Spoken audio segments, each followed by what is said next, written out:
அன்பான தமிழ் உறவுகள் அனைவருக்கும் வணக்கம்.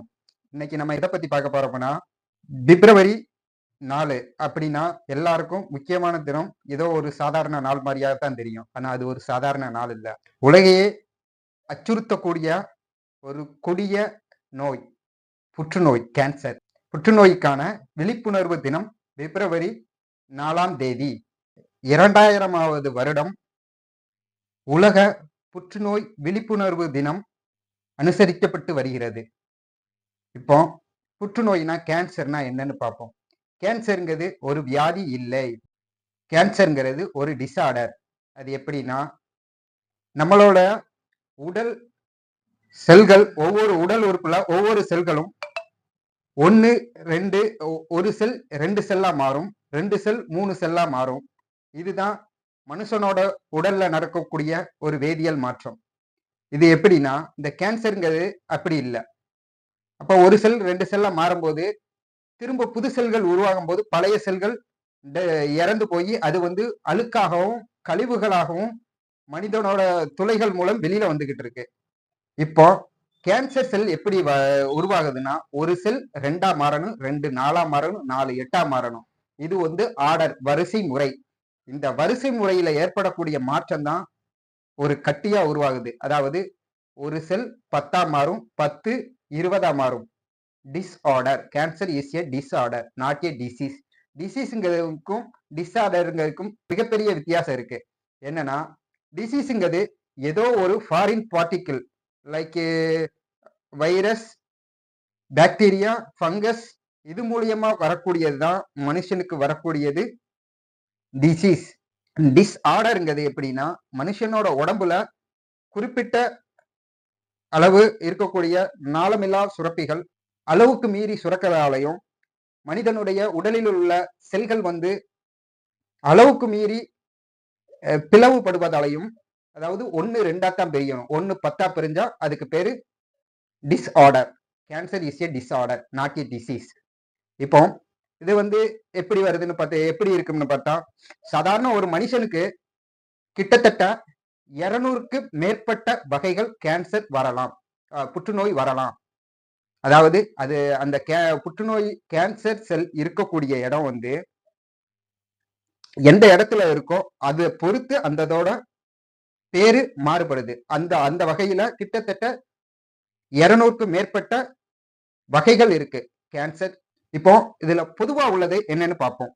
Blood cancer, brain tumour, lung cancer, bladder cancer, prostate cancer, ovarian cancer, kidney cancer, skin cancer, colorectal cancer, thyroid cancer, breast cancer, pancreas cancer. இது காமனா எல்லாருக்கும் தெரியக்கூடியது. Common இல்லாதது அது மிக ஒரு சில ரொம்ப ரேரா ஒரு மனுஷனுக்கு வரக்கூடிய கேன்சர். இப்போ இந்த கேன்சர் எப்படி உருவாகுதுன்னா, மனுஷனோட உடம்புல கேன்சர்ங்கிறது ஜெனட்டிக் ரீதியா இருக்காது. ஆனா ஜெனட்டிக் உறுப்புகள், அதாவது டிஎன்ஏல ஏதாச்சும் சேஞ்ச் நடந்துச்சுன்னா அத கேன்சரா மாறதுக்கு சான்சஸ் இருக்கு.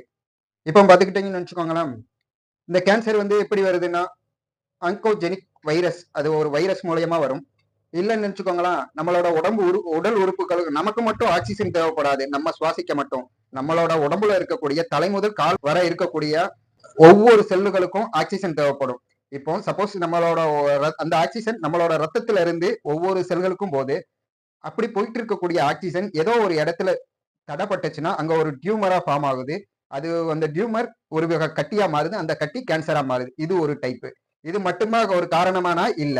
மனுஷனோட டே டு டே லைஃப்ல என்னென்ன இருக்கு அப்படின்னு பாத்துக்கிட்டீங்கன்னா, நம்மளோட ஆக்டிவிட்டிஸ் தான் முதல் காரணம். சரிங்களா? இதுல நம்ம அந்த காலத்துல இதுக்கு முன்ன அதை சொல்றதுக்கு முன்னாடி ஒரு சின்ன கதை சொல்லிட்டேன். அந்த காலத்துல இருந்த மனுஷங்களுக்கு கிட்டத்தட்ட 20 30 வருஷத்துக்கு முன்னாடி இந்தியன்ஸுக்கு கேன்சர்ங்கிற ஒண்ணு தெரியாது. 30 வருஷம் இல்ல, ஒரு 50 வருஷம்னு வச்சுக்கிறோம். அப்படிங்கிறவங்களுக்கு கேன்சர்ங்கிற ஒண்ணு வியாதி வந்ததில்ல. ஏன்னா அவங்க சத்தான உணவுகள் சாப்பிட்டாங்க. நம்ம அப்படி கிடையாது. நம்மளோட லைஃப் ஃபாஸ்ட் மூவிங்கா இருக்கு. எல்லாமே instant. Instant coffee, instant masala, readymade mix இப்படிங்கிற சூழ்நிலை வரும்போது மனுஷனுக்கு வியாதியா மாறுது. ஒரு 20 30 வருஷத்துக்கு முன்னாடி காலையில விவசாயி வயலுக்கு போறாங்கன்னா முந்தின நாள் இருந்த சாப்பாட்டை சாப்பிட்டு திரும்ப வயலுக்கு போய் கதிர் அறுத்து அங்க இருந்து நெல்லை கொண்டு வந்து காய வச்சு குத்தி சாப்பாடு ரெடி பண்ணி சாப்பிடறதுக்கு நைட்டு 10 மணி ஆயிரும். நம்ம அப்படி கிடையாது. நமக்கு எல்லாமே இன்ஸ்டன்ட். ஏன்னா மனுஷனோட அறிவு வளர வளர வளர அவனோட தேவைகளும் அதிகமாகிக்கிட்டு இருக்கு. அப்போ இருக்கும்போது நம்ம வந்து இன்ஸ்டன்ட், நமக்கு அந்த அளவுக்கு டைம் கிடையாது. காலம் போற போக்குல நம்ம போய்கிட்டு இருக்கோம். அப்படி இருக்கும்போது நம்ம வந்து ஒவ்வொரு பொருளையும் ராவா வாங்கி அதை வந்து தனியா ரெடி பண்ணி நம்ம சாப்பிடுறதுக்கும், அதை சாப்பிட்டு பண்ணா டைம் கிடைக்காது. நம்மளோட பர்சனல் ஒர்க் இருக்கும், ஆஃபீஸ் ஒர்க் இருக்கும், மற்ற ஒர்க் இருக்கும். ஆனா அதுக்கு பதிலாக இன்ஸ்டன்ட் மிக்ஸ் நம்ம வாங்கி யூஸ் பண்ணணும். அந்த இன்ஸ்டன்ட் மிக்ஸ் வந்து வேற ஒண்ணும் இல்ல. நம்ம சாப்பாட்டு பொருளை கெட்டு போக கூடாம இருக்கிறதுக்கு அதுல யூஸ் பண்ணத கெமிக்கல்ஸ் தான். சரிங்களா? நம்ம அதனால அதுக்கு நம்ம அடிமை ஆகிட்டோம். எல்லாமே நம்ம அந்த டேஸ்ட்ங்கிற ஒண்ணு நாக்குல ஒட்டிக்கிட்டதுனால மனுஷனுக்கு வியாதி வர ஆரம்பிச்சிருச்சு. சரி, உங்களுக்கு ஏற்கனவே ஒரு டைப் சொல்லிட்டேன். 2வது டைப் நம்மளோட ஃபுட் ஹேபிட்டை மாத்தணும். ஃபுட் ஹேபிட்னாலையும் நமக்கு வந்து கேன்சர் வரதுக்கு சான்சஸ் இருக்கு. 2வது ஸ்மோக் பண்றது, ட்ரிங்க் பண்றது, இதனாலையும் கேன்சர் வர்றதுக்கு சான்சஸ் இருக்கு. அது மட்டுமா, அதுக்கப்புறமாட்டி என்விரான்மெண்டல் பொல்யூஷன்ங்கிறது நிறைய டைப் இருக்கு. அதை பத்தி பேசின பெரிய சப்ஜெக்ட். அதுல வந்து water pollution, air pollution, land pollution, இது 3 முக்கியமானது பொல்யூஷன்ஸ் இருக்கு. இந்த வாட்டர் பொல்யூஷன்ங்கிறது வந்து எப்படி ஆகுதுன்னா, நம்ம டே டு டே லைஃப்ல யூஸ் பண்ணுத சோப்பு, ஷாம்பு, இதோட கழிவு இதெல்லாம் வந்து வாட்டர்ல போய் மிக்ஸ் ஆகுது. அது மட்டுமா, நம்ம யூஸ் பண்ற ட்ரெஸ்ஸஸ், இது வந்து நம்ம கண்ட்ரோல் பண்ண முடியாது. யூஸ் பண்ற ட்ரெஸ்ஸஸ்க்கு யூஸ் பண்ற டை, அது மெயின் காரணம். 2வது ஏர் பொல்யூஷன். நம்மளை சுத்தி இண்டஸ்ட்ரியல்ஸ், தொழிற்சாலைகள் இருக்கு. அதனால அதுல இருந்து வரக்கூடிய பொல்யூஷன்ஸ், இது மூலியமாகவும் ஏர் பொல்யூஷன் ஆகுது. அது மூலியமாகவும் கேன்சர் வர, ஏர் பொல்யூஷன்ஸ் வரதுனால அதுல வந்து கார்சினோஜெனிக் கெமிக்கல்ஸ் அக்குமுலேட் ஆகியிருந்தா சான்சஸ் இருக்கு. அது மட்டுமா, நியூக்ளியர் ரேடியேஷன் அதுவும் அஃபெக்ட் ஆச்சுன்னா நம்மளோட டிஎன்ஏவை டேமேஜ் பண்ணி விட்டுரும். அப்புறம் நம்ம வந்து சாப்பிட்றது சாப்பாட்டுல முன்னாடி ஏற்கனவே சொன்னா, அந்த காலத்துல உள்ளவங்களுக்கு வியாதி அதிகமா வந்ததில்லைன்னு. ஏன் வந்ததில்லைன்னா, அவன் வந்து இயற்கையான விவசாய முறையை பின்பற்றி சமைச்சு சாப்பிட்டான். நம்ம அப்படி கிடையாது. எல்லாமே இன்ஸ்டன்ட் growth ஆகணும். நம்ம வந்து இப்ப வந்து இருக்கக்கூடிய விவசாயத்துல என்ன பண்ணிக்கிட்டு இருக்கோம்னா, நிறைய கெமிக்கல்ஸ் தான் யூஸ் பண்ணிக்கிட்டு இருக்கோம். அந்த அளவு அவேர்னஸ் இல்லை. 2வது ஃபாஸ்ட் ஃபுட்டுங்கிற ஒரு லைஃபுக்கு மாறிட்டோம். இன்ஸ்டன்ட் காஃபி, இன்ஸ்டன்ட் நூடுல்ஸ், இந்த மாதிரி ஒரு விஷயத்துக்கு நம்ம நம்ம நாக்கு அடிமையாயிருச்சுங்கிறது தான் உண்மை. நம்ம வந்து யாரையும் குறை சொல்ல முடியாது. நம்ம வந்து அடிமை ஆகிட்டோம். இந்த லைஃபுக்கு போனதுனால தான் நமக்கு இந்த மாதிரியா பலதரப்பட்ட வியாதிகள் வருது. சரிங்களா? இந்த புற்றுநோய்ங்கிறது ஒரு கிரிட்டிக்கலான ஒரு விஷயம்தான். ஆனா அதுல இருந்து ஆரம்பத்திலே கண்டுபிடிச்சிட்டா அதை சரி பண்ணக்கூடிய மருத்துவ வசதிகள் உலகத்திலேயும் இருக்கு, இந்தியாவிலையும் இருக்கு. இதுல குறிப்பாக பெண்களுக்கு வரக்கூடிய breast cancer and ovarian cancer, இந்த மாதிரியா கேன்சர்ஸ் பெண்களுக்கு வரக்கூடியது. ஆண்களுக்கு புரோட்டஸ்ட் கேன்சர், இந்த இதுல இருந்து நம்ம வந்து எப்படி பாதுகாத்து, இந்த கேன்சர் இவ்வளவு பெரிய பாதிப்பு, கேன்சர் வியாதி வருது.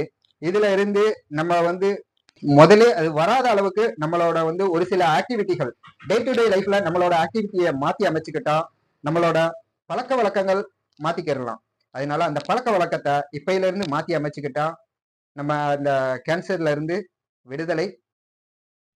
நம்மளோட டே டு டே லைஃப்ல வந்து ஒரு சில விஷயத்த வந்து நம்ம அவாய்ட் பண்ணாலே இதுல இருந்து நம்ம வந்து நாமே தற்காத்து கொள்ளலாம். சரிங்களா? இப்போ வந்து ஸ்மோக்கிங், ட்ரிங்கிங், அப்புறம் கண்டிப்பான முறையில ஃபாஸ்ட் ஃபுட், ஃப்ரைட் ரைஸ், அந்த மாதிரியா ஒரு ஃபாஸ்ட் ஃபுட்டை வந்து சாப்பிடாதீங்க. அவாய்ட் பண்ணிக்கோங்க. ரெட் மீட், பீஃப், அது ஒரு லிமிட்டடா சாப்பிடுங்க. அளவுக்கு மீறினால் அமிர்தமும் நஞ்சு. நமக்கு சுத்தி உள்ள என்விரான்மெண்டலா கொஞ்சம் சுத்தமா பார்த்துக்கோங்க. இது மூலியமா நம்மையும் தற்காத்து கொள்ளலாம், நம்மளோட வருங்கால சந்ததிகளையும் தற்காத்து கொள்ளலாம்.